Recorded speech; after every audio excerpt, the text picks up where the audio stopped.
नमस्कार, आप देख रहे हैं न्यूज वॉच इंडिया। मैं हूं सुरजीत सिंह। आपने एक कहावत सुनी होगी कि खिसियानी बिल्ली खंभा नोचे।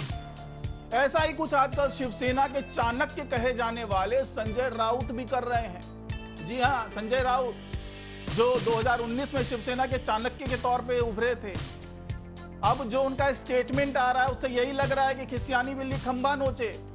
उन्होंने धमकी भरे अंदाज में कहा है कि बागी विधायकों का टाइम अब खत्म हो गया है और अब बागियों से कोई बातचीत नहीं होगी। यह संजय राउत का बयान है और राउत का बयान ऐसे वक्त में आया जब खुद उद्धव ठाकरे फिर आकर के बोल जाते हैं कि 24 घंटे का हम अल्टीमेटम देते हैं।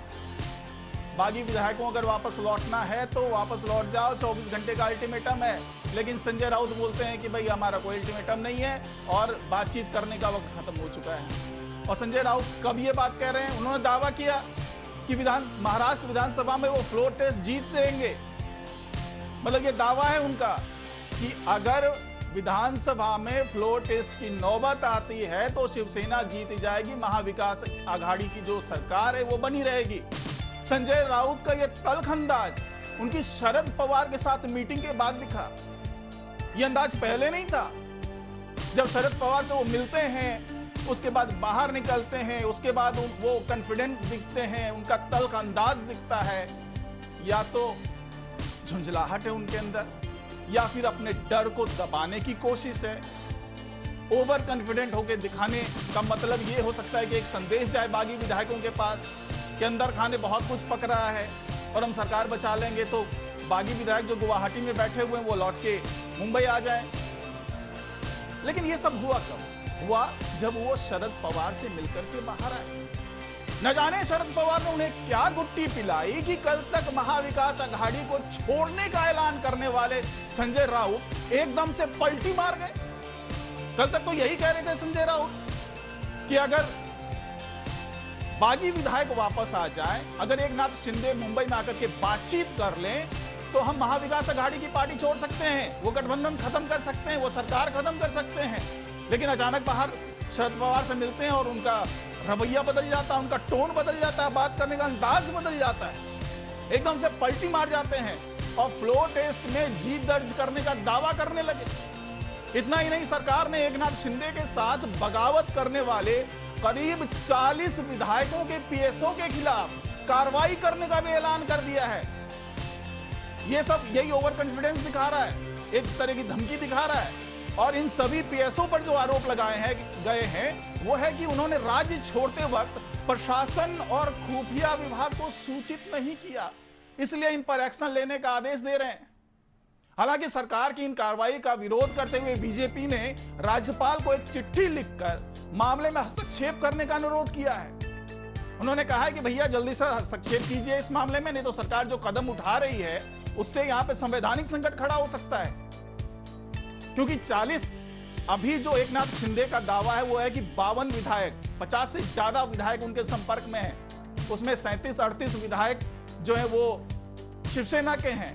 और ये संख्या इतना काफी है कि दल बदल कानून से बचाव हो सकता है एकनाथ शिंदे का, क्योंकि 37 विधायक होने चाहिए एकनाथ शिंदे के पास, तभी वो दल बदल कानून के दायरे में नहीं आएंगे।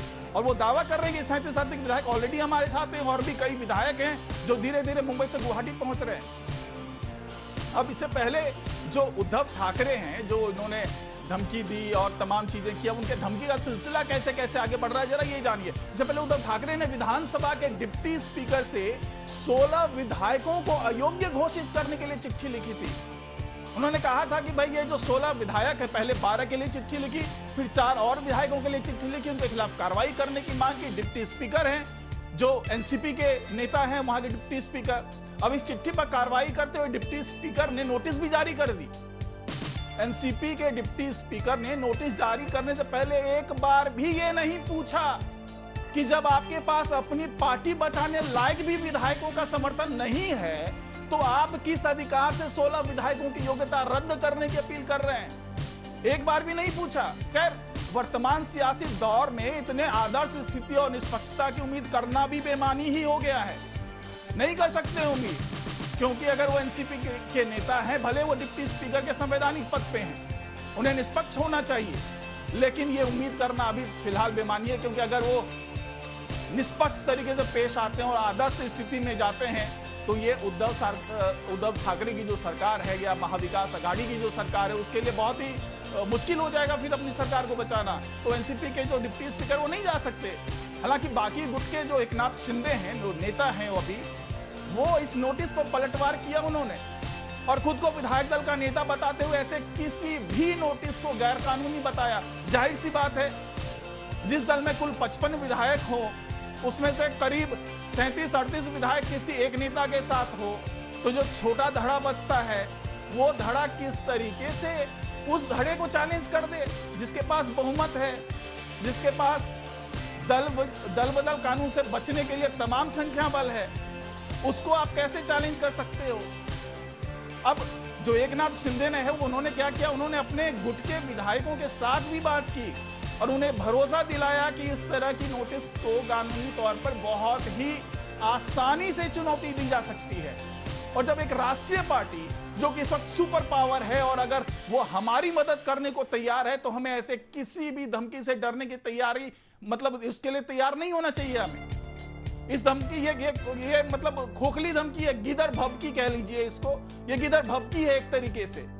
ये एकनाथ शिंदे ने अपने विधायकों को कहा है। उन्होंने कहा है कि जो राष्ट्रीय पार्टी जो कि सुपर पावर है, जिसने पाकिस्तान में अपना दमखम दिखा दिया है, वो राष्ट्रीय पार्टी हमारे साथ है तो आपको डरने की कोई जरूरत नहीं है। भले ही एकनाथ शिंदे प्रत्यक्ष तरीके से ये स्वीकार नहीं करते हैं कि वो बीजेपी के साथ कांटेक्ट में है या बीजेपी की तरफ से उन्हें कोई निर्देश मिला है या बीजेपी का सहयोग मिल रहा है उन्हें, लेकिन उन्होंने मतलब इशारों में ही, संकेतों में ही उन्होंने ये तो माना है कि एक राष्ट्रीय पार्टी जो सुपर पावर है, जिन्होंने पाकिस्तान में अपना दमखम दिखाया, कौन है वो पार्टी? जाहिर सी बात है बीजेपी है। हालांकि जाहिर तौर पर वो बोल नहीं रहे ऐसा कुछ। अब एकनाथ शिंदे ने इस बीच मुंबई की ओर रुक करके ये भी साफ कर दिया कि वो किसी भी चुनौती या धमकी से डरने वालों में से नहीं है। अगर संजय राउत को या उद्धव ठाकरे को ऐसा लगता है कि वो धमकी दे देंगे और एकनाथ शिंदे को झुका लेंगे या उनके साथ जो बागी विधायक है उनको वापस तोड़ लेंगे या फिर ये एपिसोड फिर वैसा हो जाएगा जैसा अजित पवार का एपिसोड था, तो वो शायद ये भूल रहे हैं कि इस बार बंदोबस्त पक्का है।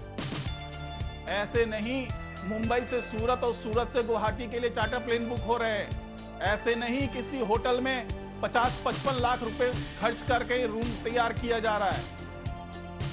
जाहिर सी बात है कि जब तक एकनाथ शिंदे के पीछे बैकअप नहीं है तब तक वो इतना बड़ा चैलेंज और इतनी बड़ी बात नहीं कह सकते। और ये कयास लगाए जा रहे हैं कि जल्दी ही विधानसभा में फ्लोर टेस्ट की प्रक्रिया शुरू हो जाएगी।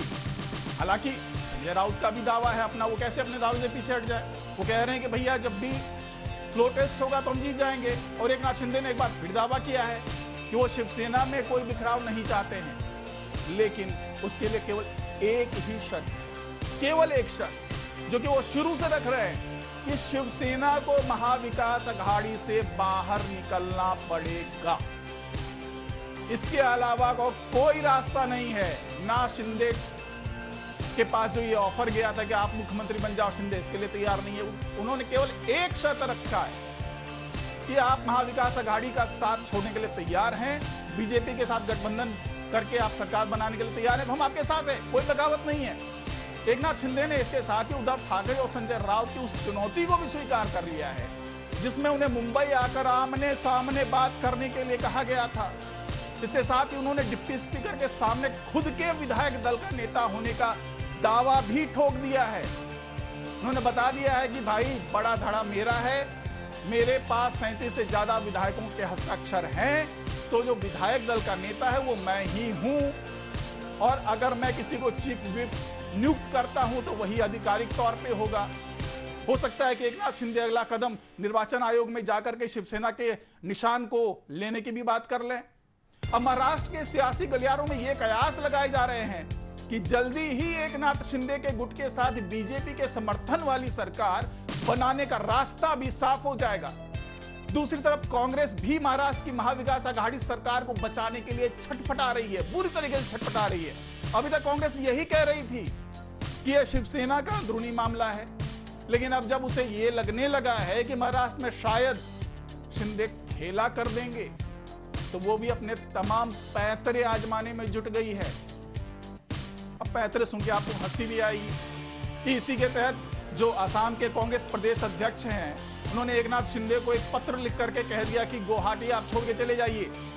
भाई साहब, आप मुगलों के जमाने के बादशाह हैं, कौन है आप कैसे फरमान जारी करें? ना शिंदे आपके पार्टी का नेता, ना शिंदे आपके अर्दली हैं, ना ही शिंदे आपकी बात मानने के लिए बात है, फिर भी आप ऐलान करते हैं, फरमान जारी करते हैं कि आप गुवाहाटी छोड़ के चले जाओ। वाह भाई वाह। जिस आदमी ने उद्धव ठाकरे की बात नहीं मानी, संजय राउत की बात नहीं मानी, शिवसेना के तमाम आला अधिकारियों की बात नहीं मानी, वो कांग्रेस के इस प्रदेश अध्यक्ष की चिट्ठी पे घबरा जाएंगे, डर जाएंगे, वो वापस चले जाएंगे। पता नहीं क्या सोच है। और जब ये बात नहीं बनी तो कांग्रेस के तमाम नेता प्रदर्शन करने लगे गुवाहाटी के उस होटल के आगे जहां पे ये सारे बागी विधायक ठहरे हुए हैं। अब कांग्रेस का ये अंदाज भी खिसियानी बिल्ली खंभा नोचे जैसा नहीं है तो क्या है?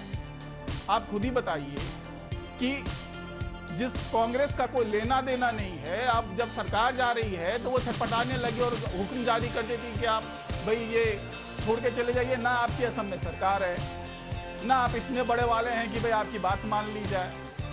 खैर, तमाम चीजें हैं, सियासत है, सियासी उठापटक तो चलती रहती है। इसमें कुछ कहना अभी तो बहुत जल्दबाजी होगी, लेकिन जो भी महाराष्ट्र में चल रहा है वो आगे 1-2 दिनों में साफ होने की उम्मीद है। देखिए आगे आगे क्या होता है। तो देश दुनिया की तमाम खबरों को जानने के लिए देखते रहिए न्यूज़ वॉच इंडिया। नमस्कार।